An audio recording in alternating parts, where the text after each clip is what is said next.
See, I braced my little voice and I created a brand called Little Voice Big Business.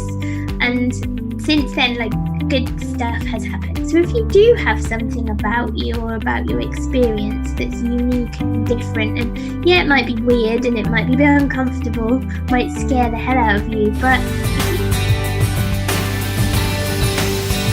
Caution, you will begin to love your 9 to 5 with this show. Join us as we explore and discover your unique strengths and learn to apply them to your daily business activities with your host, Shmuel Septimus. Welcome to this next episode of the Love Your 9 to 5 show. My guest today is Nadia Finer, and she's going to correct me in a minute if I butchered her name. that's fine. But I'm very excited to have you on the show. Nadia, before we actually get to the meat and the potatoes, that's something we say in America, of some of your some of your accomplishments, just tell us a little bit about your personal story and how you evolved to doing what you're doing right now. Okay, so I've been on quite a journey. Well, first of all, thanks for having me, and thanks for pronouncing my name 100% correctly that nobody ever does. So that's very cool. Kudos to me. Yeah, well done you. Right, so I started my journey many years ago. It began, I was 21, I went to a party, and there were loads of my university kind of friends there, people from my school, and people were graduating and they were talking about their jobs, and they'd all landed these big fancy well-paid jobs. And at that party I felt this huge sense of comparisonitis, that I was supposed to have a big fancy sensible job and earn loads of money. I didn't want one, but I felt like this huge pressure to get one because everyone else had one. So after that party, after I'd cleared my hangover, I started applying for jobs because I felt like it was something I was meant to do. And I blagged my way into my first proper job as a trainee accountant. Okay. And I was the world's worst trainee accountant. I was not only thoroughly unhappy and miserable, but I was terrible at it because it plays to all the things I'm not good at, and particularly detail, remembering stuff, not my forte at all. Any form of self-expression and creativity was not required. And it just did not pan out well. So after a few months, I quit. And I think I was probably the only person to ever leave one of these super fancy, well-paid graduate programs. But I just couldn't hack it anymore. And as soon as I left, I realised that there were more options out there for me. I didn't realise at the time what they were going to be, but I was kind of intrigued. I wanted to find something that actually I enjoyed. I realised that work should be fun. You're not in prison, you don't have to stay there. And so I started jumping from job to job. I'd stick around for about a year and go, right, I've done this now, and move on to the next thing. And I ended up in marketing for a number of years for various companies. Then I went into product development. That was fun. I got to have ideas and was paid to have ideas and come up with new things. And eventually I ended up working for an innovation consultancy, which was really fun. Did you have a degree in accounting? How did you start with accounting? No, I was a languages student. I told you I blagged my way in. I didn't lie. I just sort of was like, yes, of course I love problem solving. Of course I'm interested in business. I just kind of agreed with whatever they asked me, and they gave me a job.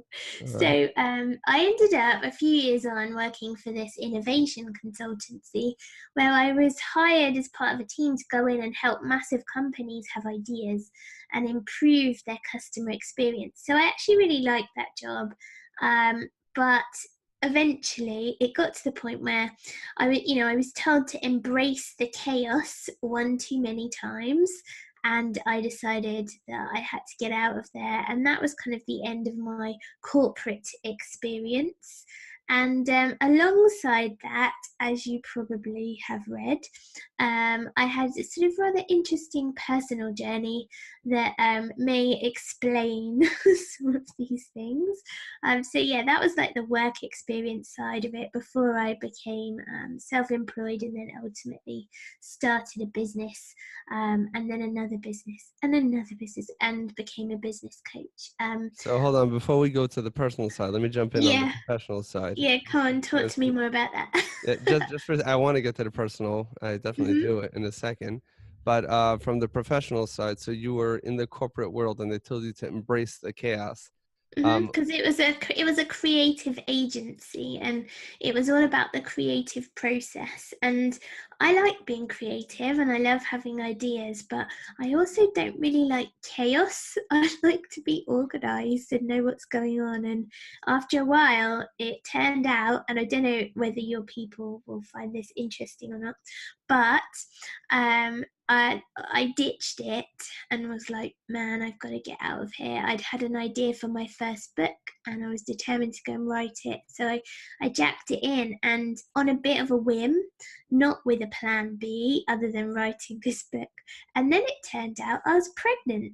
And that was maybe why I felt slightly less able to embrace the creative chaos at that point, because I don't know, I just couldn't cope with it anymore. I was like, oh my God, if one more person tells me that, I'm gonna punch them in the face. So I had to, yeah, get that's a out good of idea that. to leave at I that point. left. I think so. I was like, enough's enough. And then it just so happened, then I found out that, my son Jacob, he was coming along, and that might have been why I was a bit more like emotional. Okay, that can happen sometimes. There are documented cases like that. Is not to be recommended, because then you don't get any of the perks that you get when you're employed. So Yeah, yeah, learn like from like my a like a mistakes, paycheck. like a paycheck or maybe some kind of maternity pay. Oh, good point. I know, Right. right? Never Yeah. mind. Right, that is a good point. So again, so you're saying that you're working, it's interesting, you're working in a creative environment, which hmm your professional journey already, hold on, it was just a lot in what you just said. And again, we're definitely going to get to the personal side in a minute. But you just in your professional journey, you did what so many other people don't do. First, I just want to try to unpack that a little bit. You did not agree with the notion to get out there and get a job. I don't know what you were thinking of doing, but it was just until everyone else is like, okay, we're going to get these big fancy jobs. You're like, I'm going to figure out what's good for me, until eventually you caved in to I try tell you, yeah, the professional route, which inevitably you were someone who was not going to settle, and accounting was a horrible fit, so you left. Nobody leaves from such jobs, but you did it anyway, and then you kind of found your way into the more creative, free spirited part of the business world, and it seems like you embraced both parts very, very well, the creative part. And there's a misnomer out there, and people think that the creatives are not business savvy, and that is so not true. Some of the creative people are much more business savvy because they don't get down in the weeds and the details, and they can kind of zoom out and see the big picture. And they could yell. I don't know if you know the example. They could yell "wrong forest." Everyone else is busy hacking at the weeds, yeah, and exactly.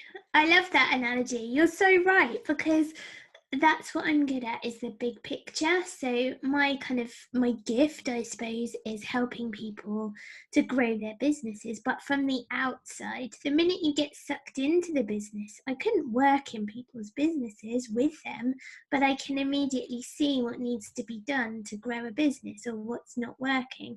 But the detail is not my thing. So accountancy is all about detail. That yeah, was just, that's a horrible fit. it was the There's no worst. room. Yeah, there's no room for creativity in a spreadsheet. If No, you none. start rounding numbers up and down, and just because you thought it looks prettier on the spreadsheet, that's not going to work. I mean, honestly, I bought all these colored pens. I remember, and I was like, color. I used to color all this stuff in just to make it look kind of prettier. I mean, it was horrible. So honestly, I realized that I think over this journey that I've been on, I'm 40 now, so that was kind of 20 years ago. Wow. Um, that you don't have to stay somewhere, and particularly when you're young and you've got fewer responsibilities, I knew I could always get a different job, and it would be fine. It was just a kind of case of working out what it was I actually enjoyed. So yeah, it's been a slightly an odd sort of path to get to where I am, but I think it helps me. It's not like some people maybe wake up and decide, oh, I'm going to become a business coach, but they've never worked in big businesses and they've never helped entrepreneurs. They just decided. So I feel like I've kind of earned my stripes along the way over the years. It's sort of been a long journey. Yeah, I want to point out something that you were a little bit too humble in saying that, seeing things from the big picture is your gift, I suppose. There's nothing wrong with that. I'm sure you've seen this yourself from the businesses that you've worked with and the individuals you've worked with. We all have a gift. And most people, many people, unfortunately, go through their lives without realizing and accepting, owning, and stepping up to the fact that we have a gift. We were given with something that we have the ability to help and bring value to others in our personal lives and our professional lives in a way to earn, not just earn our stripes, but earn our keep, earn our paycheck, whether it's through a business or through something else. And the fact that you've discovered yours is wonderful, and it's a blessing, and it's also very much due to the fact that you wouldn't settle. So many other people, I say over in my world as a nursing home administrator, I've interviewed somebody who told me that she was in finance for 20 plus years and hated every second of it, similar to your first job, but she stuck it out. And in the meantime, her personal life suffered tremendously. Eventually, she left, she went to nursing school and she became a nurse, and that's why she interviewed with me. But I asked her, like, why did you do that? And she mentioned that she wishes she would have become a nurse right out of high school. And she could have been so far ahead in her journey and in her career, she wouldn't be starting off as a nurse in her 40s. And so I asked her, why in the world didn't you do that? And the reason was because her father was in finance and her uncle was in finance, and those were the expectations. And most people go with that. And not just because they can't stand that. Most people think that's probably what is the right step for them. I have my dad's genes, probably. Yeah. Yeah. I mean, I was the same. I come from a family of people, well, sort of sensible jobs on one side. I think it was maybe like pressure I put on myself. I thought that that was what was expected of me. But there's a couple of things that come out of what you say. So, firstly, if you maybe take a long time to make the change and you've perhaps feel like you've wasted 10 years doing something that you didn't love, I don't know that that's necessarily true, because I think everything's a stepping stone towards where you're meant to go. So if I hadn't have spent 10 years working in the world of corporate big companies doing various things, I don't think I'd be as good at what I do now. If I hadn't have started off doing that accountancy job, I probably wouldn't have landed the other jobs. So everything kind of leads to something else. And I think sometimes what I find interesting in business is that you can shape, say you have a personal brand or you're working as a solo business owner, you can often shape your offering and your services, incorporating the different elements of your experience in your life. And that's what can help make you unique and stand out. Whereas it's not to be denied, it's something to be embraced. And the other thing that's interesting is that maybe I did feel that I could jump. And I think that part of being an entrepreneur is that rebelliousness and that feeling that you deserve more and that you can create something amazing if you want to. And I think I always had that in me. And I felt like I didn't, I wanted to enjoy my work. Like I love working and I think it's part of life. It's not something I do as a chore. It's something that I would choose to do every day. And when I don't do it, I miss it. So, if that's going to be the case, and I think we all deserve that in our lives, then, why would you stay for ages doing something you hate? Yeah, the reason why people do it is security, fear, Yeah, I know. and lack of confidence that they can actually earn a living doing something that's a much better fit for them. Yeah, and that's where, when in my work as a business coach, that's one of the things I love doing, is showing people that they can actually create a living doing what they do, but it's not necessarily the case that everyone knows how, because it's a specific skill set, isn't it? Designing a business, and maybe you're an amazing. Maybe you want to become an aromatherapist or a reflexologist, or you want to run a podcast or be a fitness instructor. And that's the thing, the doing that work is what fills you with joy, and that's the thing you love most. But it doesn't mean you necessarily know how to turn that into a business, or that you know how to make Yeah, that into a let's talk. profitable business. Yeah, let's talk offline about that. Yeah, okay, No, I'm I'll help joking.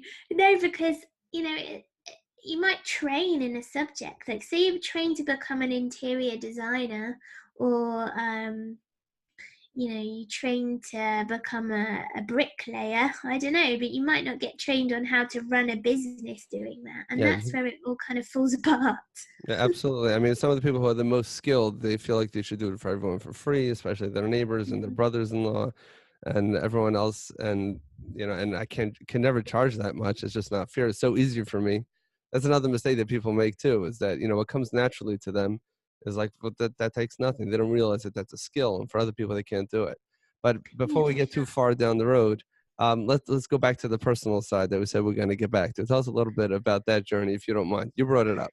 Yeah, I brought it up. And also, I can't really avoid it because, so yeah, you're listening to me talk, and you can kind of tell that I sound really young, don't I? And that's, my story has been one of overcoming a huge kind of insecurity about the way I sound. And it's funny because I'm wearing these headphones now, and actually, my story began at school when I was in the language laboratory learning French, and I was wearing headphones like this.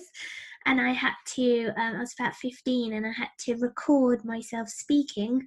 And it was this newfangled technology. That's how old I am.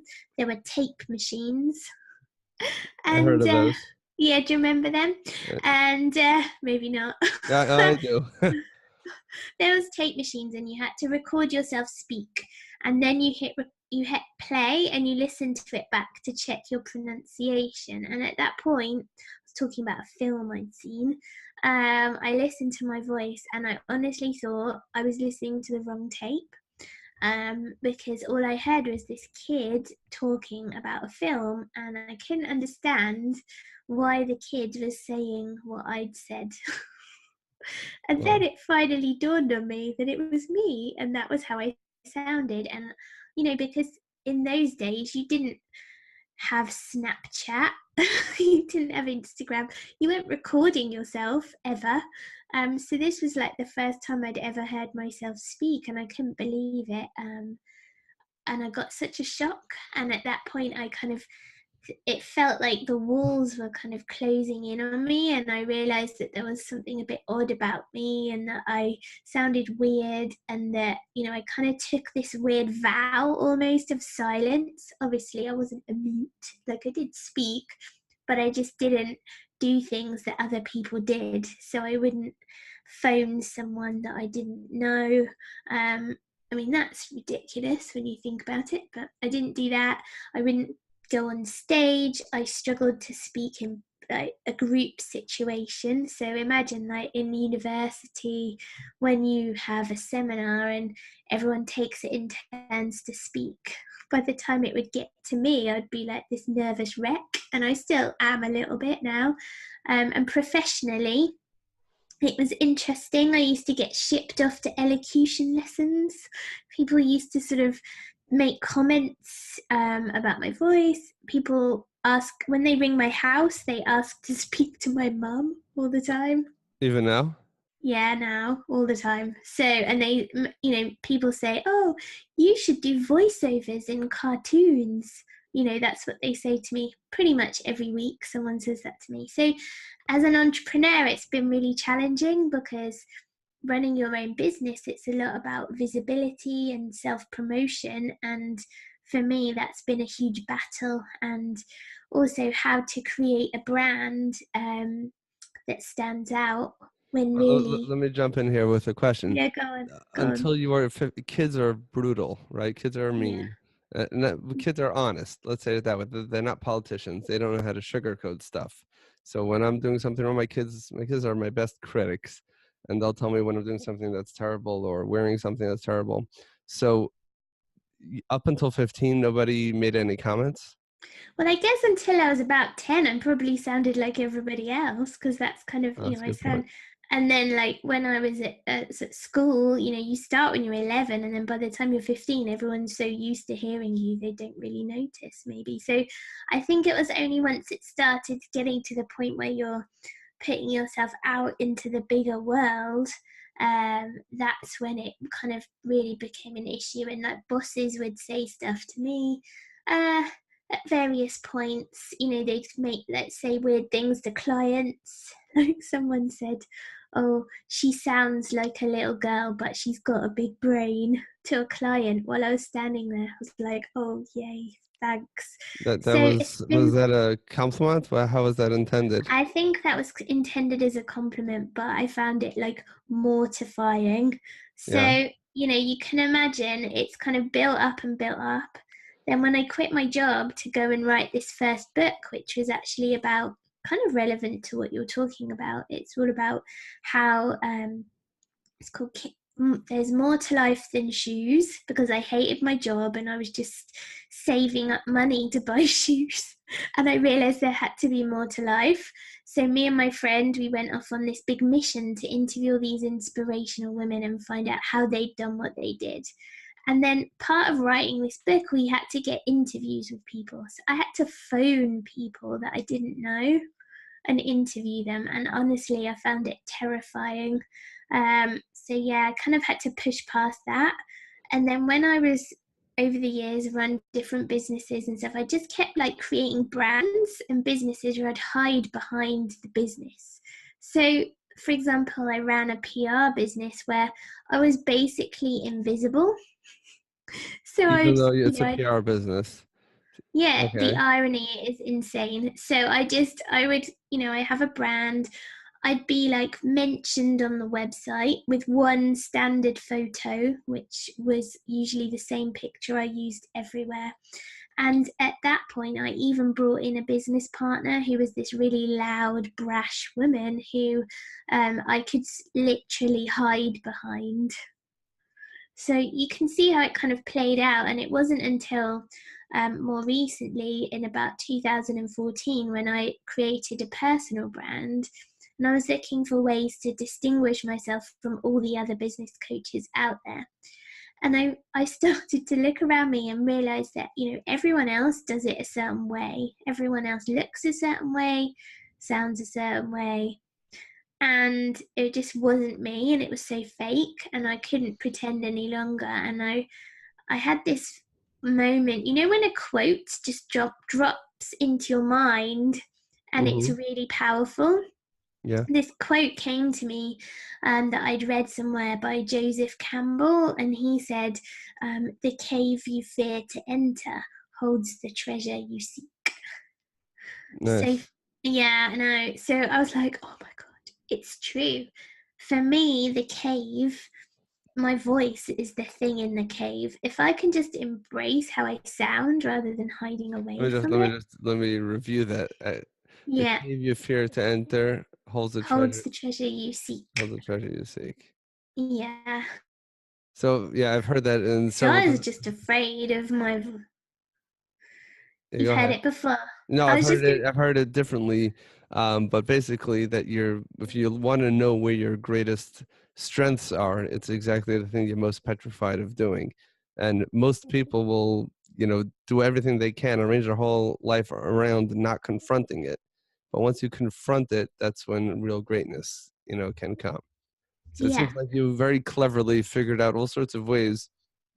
You were partially embracing it, I have to say, I'm because totally embracing it now. now, But but even before that, like you had a big PR company, or you were working in a PR role and putting yourself behind the scenes, but you were doing what you really needed to do, but without fully embracing it. So, was there a particular moment or a point in time where you could say that you completely, accepted who you are and decided to use that as a strength instead of a weakness? Tell us about it. yeah. So I was working with this woman. She was my business partner, and we didn't get on, and I was hiding behind her Hmm. essentially. And we had an argument, and she accused me of playing small, and I was like, what does that even mean? But she started shouting at me. We were having this phone conversation, and she said, "You're playing small. You don't know what you're doing. You're holding us back." And it just brought a load of other really horrible stuff, and it brought up this huge volcano of rage within me, and I just thought, I'm not having this anymore. I'm not gonna be that little person anymore. I can't allow people to walk all over me and to be hiding like this, because I know I'm capable of great things. I'm just not doing them. I said, "You're gonna hear from my lawyer." And Oh, wow.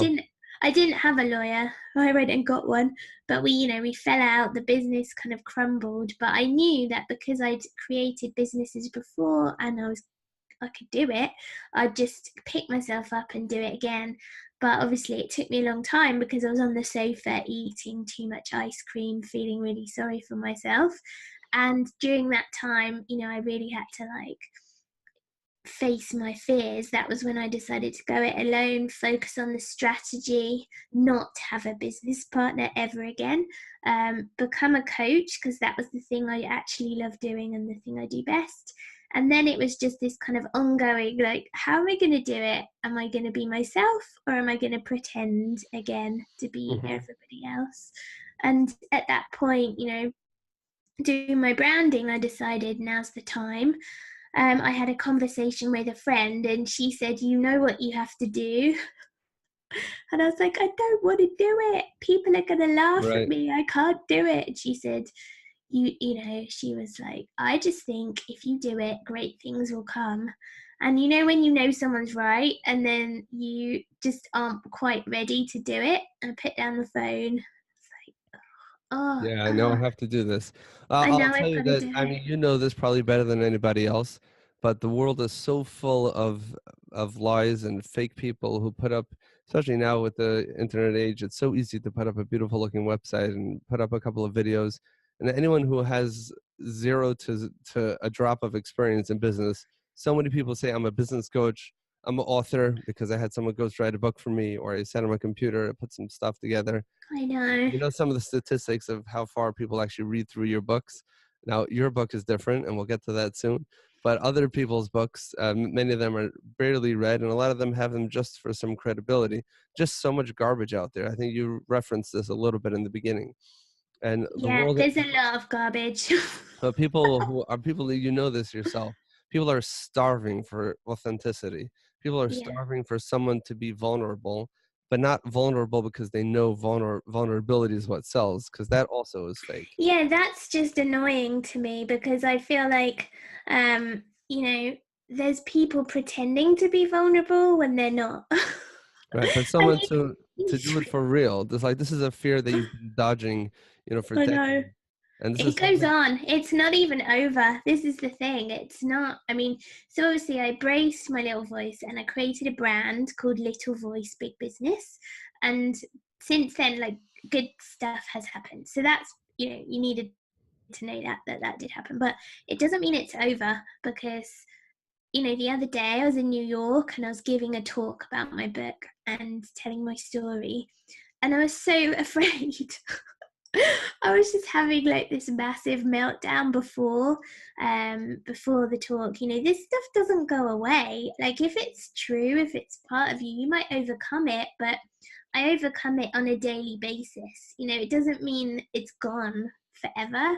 I'm not magically cured, and neither are, my people are not magically cured either. They Hmm. still struggle with their stuff. It's just that we have found the strength and the techniques that we require to push through it. And I have a bigger purpose. I want to help my people to grow their businesses. And I realize if I don't do this, like, if I, my fallback position is to stay at home and do nothing and hide. Back If to I the do, couch.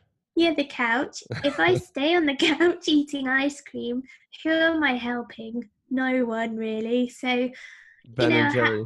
Ben and Jerry will be rich men. They already are. They don't need my money. So I kind of owe it to people to push through. And so I think when I talk about the fact that I was really scared, but I did something anyway, or that, I've created this brand around my voice, which was my biggest insecurity, or they see me doing these podcasts, or writing a book and then talking about the book, then Is this people want difficult for that. you right now? Yeah, I'm like super hot and not in a Really? good way. I'm spoiling. Because you're talking to someone that you never spoke to before, and Yeah. people that you shared with a lot of other people. Yeah. And also just, just kind of, I could just be on the sofa.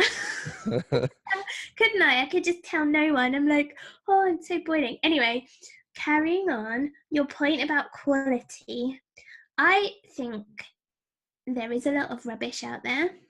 There are people who are pretending to be something that they're not, people that don't have the skills to back it up. And I don't think we can be bitter and twisted about it, because I really believe that the cream rises to the top, and So true. people get found out, and I see it happening all the time. They just, if you don't deliver results, people won't hire you again. They won't recommend you to their friends. And you could play a short game, chuck loads Exactly. of money at it and invest in it and get out there and get publicity or traction through Facebook ads. But if you're terrible at what you do, or you're dodgy, then it's only going to Dodgy. last. Can you translate? Dodgy. What does that mean like in American English? like uh Fake, a liar, cheat, yeah, or scam. like, yeah, you're a scammer. If you're a Okay. scammer, then it's all going to fall apart fairly quickly. So I try not to worry about that or get Yeah. caught up in other people's shenanigans. Yeah, I mean, you can only fake it so far. I mean, there's so many. I've seen this because I've been looking for different people, and I've actually worked with a couple of people. Um, business coach related, executive coach related, and Hmm. I'm happy, very happy with the people that I have worked with. But some of the people, you see, you get caught, but you're in their sales funnel when Hmm. you're watching their video, and it kind of a lot. They have all sorts of claims that sound amazing, but you can sort of, after going through enough of them, you can kind of tell the ones that are dodgy and the ones that are a little bit more legitimate. And Yeah, sure. people create struggles that they didn't really have, or maybe they overplay them, and although they may not think that it's obvious, but for people who are real and in a real desperate situation where they're reaching out to the World Wide Web to help them with their plight, sometimes they can be a little bit more discerning and to see what's real and what's not real. Yeah. Now, getting back to your story for a second, was there a moment um, when doing your own business where it's I made this moment and this is clear, I got it, not necessarily your first $1 million in the bank, but um, more specifically where this is clear that this is my purpose, this is what I should be doing, this is what I want to do with the rest of my life?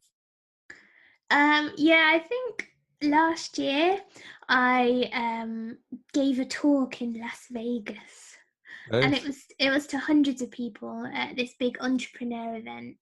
And Which one it was was it?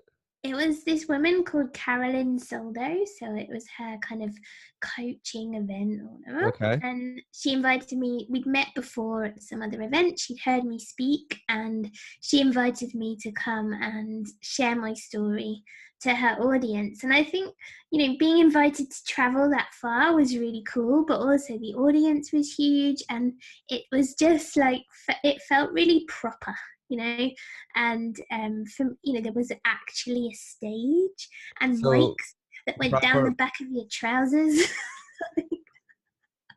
So proper sounds like the reverse of dodgy. Yeah, no, it wasn't. It was like, it just felt really, I think it just felt like a big moment for me. And I had the same thing literally the other day when, I think there's loads of these moments. So you experience one thing and you feel completely afraid and you do it anyway and it's cool, and then you think, oh, I'll do it again. And then um Mhm. the other day I was doing this talk in New York to launch my book, and I walked into the room, and as part of the deal, everyone had a book as part of their ticket. So, Hmm. seeing my book, like traveling to New York and then seeing your book on everyone's desk, and then being welcomed in, and everyone's cheering. Oh, it's cool. I mean, obviously, I was really like super nervous and shaking, but it was it But was you're upfront about that. I don't remember. I don't know which video I just watched No, I'm before. really I tell everyone. You're upfront with it when you come in, and you let them know that you're nervous, that you're Yeah, I very do. nervous, Someone and told me not to. They said you shouldn't do that. You shouldn't like tell everyone that you're nervous, but I can't help it. I just feel like it's so obvious that if I don't say it, they're gonna think I'm sort of weird or something. So but I say I'm like, I've whoa. I'm trying to remember who I've heard say that you should be upfront with it. At least Yeah, to an extent, because exactly what you said. Everyone's if it's true, they see it anyway, and you might as well bring them on your side, and they immediately can identify. Because guess what? There's probably not one person in the room who would get up and do what you're doing or has done anything that you've already done. So you're much yeah, I more think that's courageous, true. and they know it, and they know like, oh my gosh, she's willing just to stand up there on a stage, even if you say nothing. That itself is something that's tremendous. I forget which comedian said it. I'm sure you've heard this before, that the number one fear that people have is public speaking, and number two is death, which means that you would prefer to be in the coffin than being the one delivering the eulogy. Oh my god, that's awful. No, It's I beautiful. think it's horrible. I get it though, because all the eyes are on you, but I mean you get a kick out of it at the end. It's just getting through it in the first place. But the thing is, my people who I work with, who listen to my podcast, who are attracted to my message, they come up to me at the end of these talks and they say, "Oh my goodness, thank you so much for sharing your story, because I totally understand how you feel, and I feel like that too because of my accent, the way I look, like all kinds of random stuff, and it's not always superficial stuff. It's maybe they've always felt really shy all their life, or they just whatever it is. And I think seeing somebody who feels like that too and just does it anyway, they find that empowering. Maybe they feel like they can do it too. So I like to help people who get that and who feel like that too, and then who want to go bigger in whatever it is. And I'm not as big in my business, my profile, as I would like to be, but I'm getting there. And I think if I can do it, then other people can do it too. Okay, fair enough. And you definitely will get there. I mean, as you can see, it's a snowball effect. And when the word gets out, and people see your book or they come to your events and they can see the authenticity and they can see what you're still struggling with and how you're overcoming it and you're not letting it pull you down. I mean, that itself, that just earns you respect. It's this, you're not marketing. It's not interruptive marketing where you're shoving a book down down their throat. It's the opposite. You're or up their eyeballs, however you want to say it. But the point is that you're showing them who you really are. You're showing them your struggles. You're showing them what you've accomplished and how you've overcome your struggles, but that the struggle is real. And that's why people can connect with you and they can relate with you. Now, there are listeners who are listening to this, not right now as we're recording it, but they're probably listening in their cars once this is on the air. And they're saying that I also have some sort of struggle, be it a personality, maybe something physical, which they're very self-conscious about, or maybe they're in a social environment, a family environment, where what they want to do is not in sync with what they're expected to do, or any other challenge. And again, you've had your set of challenges, which you've shared with us. And thank you for being upfront about that. And I know that it's difficult. What would you say to someone? Obviously, time is short and we have to wrap this up already. But if you had to give them one piece of advice of how to deal with their challenge, whatever it may be, is there any one particular thing that you would tell them to give them some sort of framework of how to think about and deal with their unique and their specific challenge? Yeah, I guess it depends on the kind of challenge and then what they want to achieve. So I guess if somebody wanted more specific advice, they need to like get in touch and I can have a think about it. But generally speaking, I guess I'm fed up of seeing everybody trying to be the same. You know, it's so beige, everyone's copying everybody else. So if you do have something about you or about your experience that's unique and different, and yeah, it might be weird and it might be a bit uncomfortable, might scare the hell out of you, but if you can find a way of embracing that, if that's the thing that's in your cave, so to speak, if there's a way of turning that thing into maybe a unique brand or business or story and face up to it, I just feel like the world would be a much more interesting place and you would be happier because rather than hiding something or pretending it wasn't there, you'd be able to kind of be honest about it. And honestly, you know, I feel so much. It is scary doing this, but I'm so relieved that I just get to do it in a way that's honest and not have to pretend. You know, pretending is exhausting. So if you can find a way of um, relieving yourself from that pressure, but then also creating something beautiful and unique as a result, then it's amazing. I think it's a win-win. So yeah, Awesome. I hope you can do that. And if you need help, let me know. Okay, so we'll get to that in a moment, but I don't think you could have said it better because there's so much pressure now, especially with Facebook and Instagram, all the different social media channels where everyone is promoting a fake life that they don't live, and they're only sharing what they choose to share, and their neighbors know that their real life is not like their Facebook profile likes to portray. Um, that's just the way it is, and people spend. I like what you said. That's exhausting people many people, I'm thinking out loud how this might apply to me, and I'm not going to share it on the air because I got to think about this, but many people are busy shielding who they are or a certain part of their personality, a certain part of their background, because they're trying to conform to what they think is expected of them personally or professionally. So Hmm. if I understand what you're saying correctly, is identify that thing, which for other people is probably very obvious, which is why getting outside help is probably a good idea if it's difficult.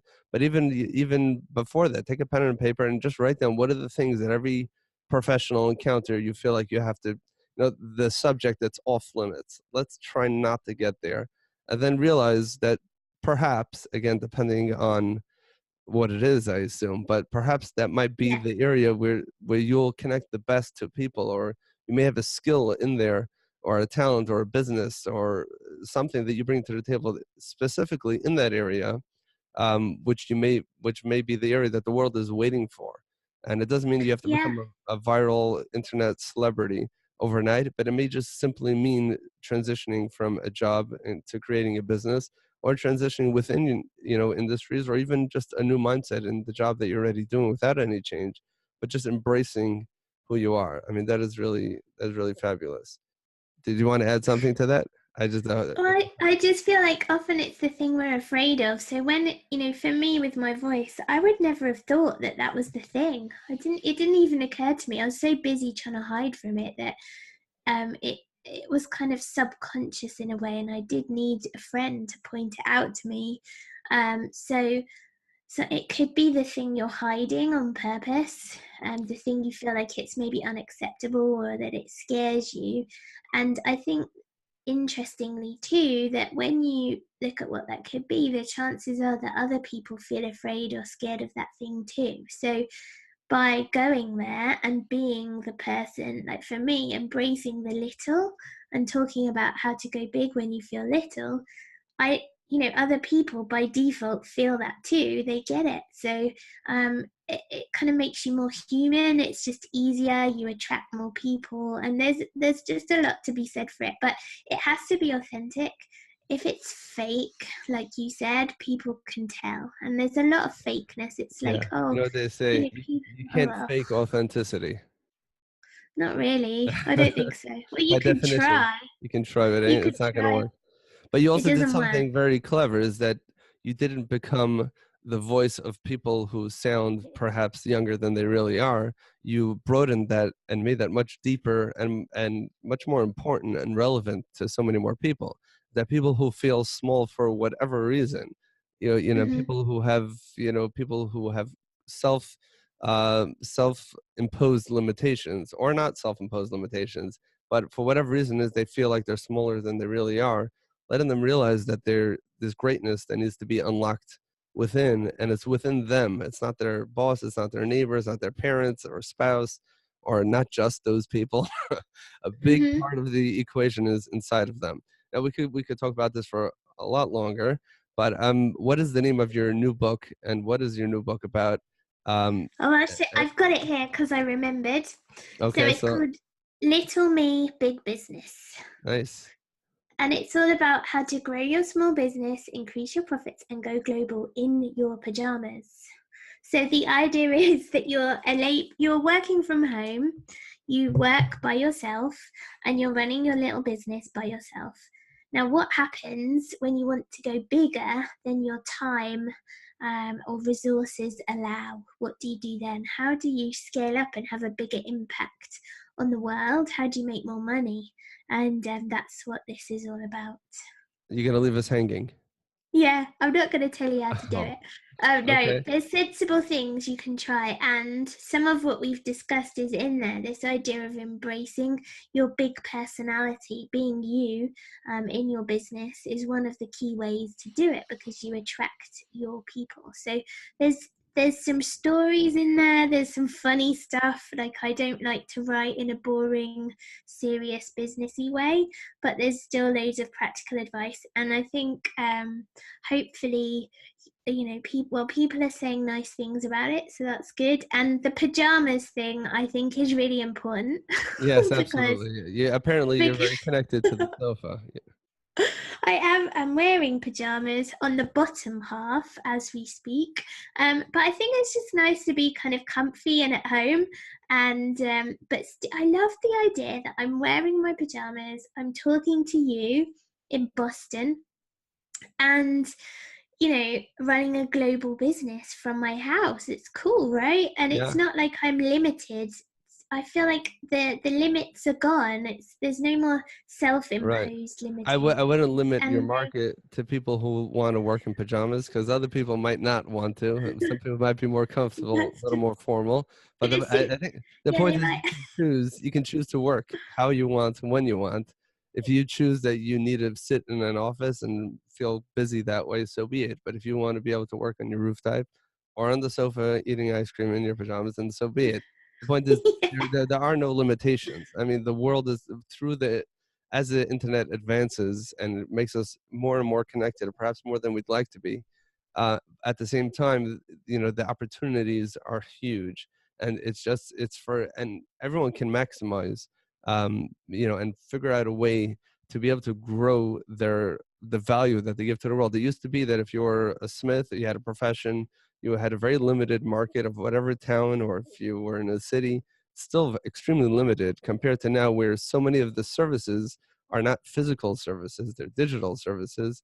If you don't have one, you could figure out a way to transform what you already do into a digital product or a service, or something that could be done online. And even conversations like we're having right now, which again, you're in a different time zone, many countries away across the ocean, and it's just so easy and so simple and free, frankly, to do all this stuff.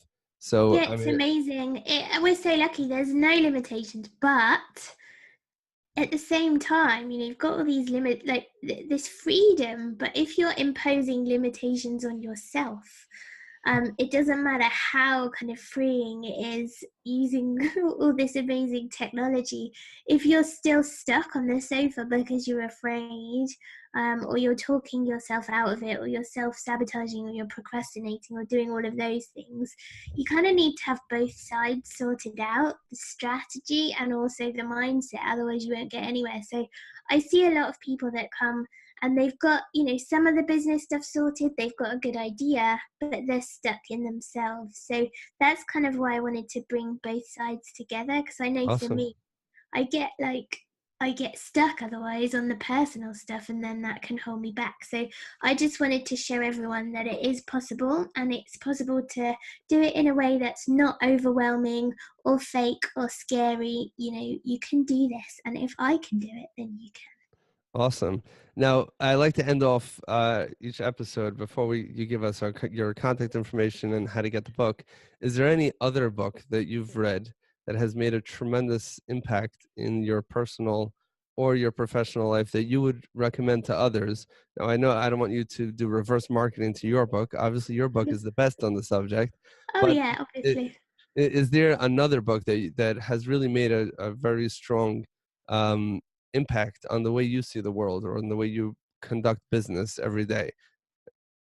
Yeah, I think one of the ones that had a big impact on me early on was the 4 Hour Work Week, when, that really opened my eyes to changing the way I think about things. Hmm. It's weird because it's not something I sort of refer back to, like some books you refer back to, Right. but that was just more the concept. When I read it, I was like, oh my goodness, this is interesting. Things could be different. And I think it's really powerful in that sense because it does give you a sense of what's possible. Yeah, it might be a bit exaggerated and a little bit unrealistic Okay, sometimes, I'm happy that you said that. and I could pick holes in his model, and I'm not keen on some of the methodology, but in some ways, the idea behind it and the principles, I think, aha, this is really interesting. So, there's things about it that I like, but and things I'd improve. But yeah, I think as a concept, it's a good one. Okay, awesome. That has been recommended before, so we're gonna have to put your book here as well.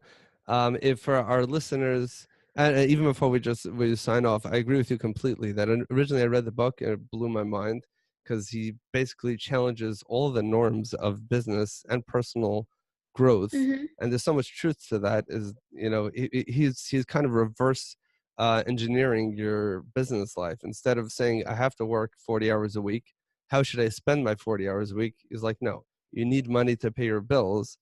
And then the other assumption is that, you're going to figure out the hourly rate that's going to be best for you.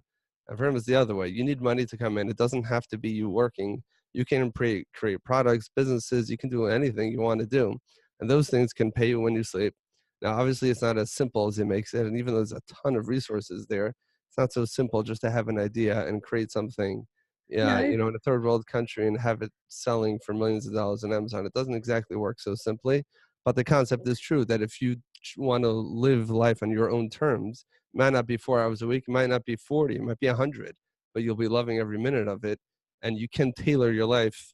You can tailor your business to fit with your life. You don't have to, kind of squeeze your life or squeeze life out of you and try to live for the weekends. Which is why that was Yeah, I really agree.